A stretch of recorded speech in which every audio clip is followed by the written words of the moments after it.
As an employer brander, whether you're a specialist, a manager, or a director, you only have one job.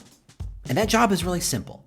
It's not to make the career site pretty. It's not to make Instagram bigger. It's not to make the job posting sound more delightful. It's not about Glassdoor scores or even making a candid experience that everybody seems to like. The only value that an employer brander should focus on is creating value for the company. What that means is that your metrics have to be specifically tied to the business growth, to the business value. Now, this is an important idea because it's going to save your job. If businesses think that your job is to make the career site pretty, you're the first one fired. Simple as that.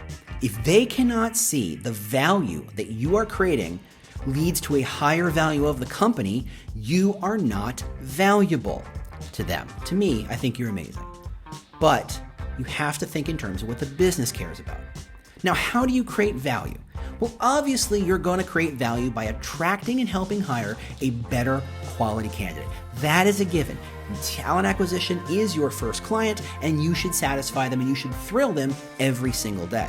But it goes beyond that.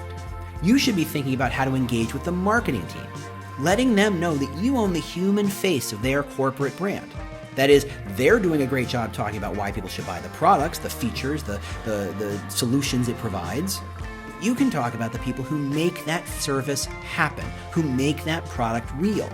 Even when you're talking about something as abstract as consulting services, having a human face on that company makes people feel more connected to the company. They're more likely to buy from that company. They're more likely to stay customers of that company.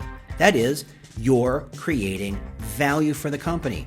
You're attracting customers and you're helping keep customers. But it doesn't end there.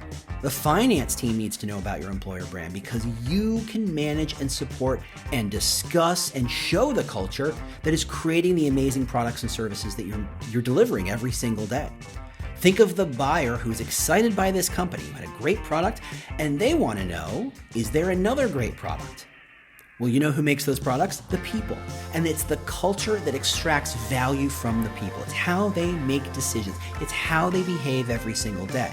So investors are very interested in how that culture is going to create the next big product, the next big service. And there you are, showing the culture, describing the culture, proving that culture ideal every single day.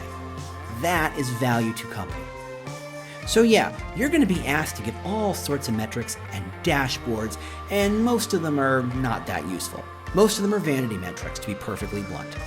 Remember that even though you're being asked for those metrics, what you need to focus on, how you communicate your work and your value, is a function of the value to company. If you do that, the job you save may be your own.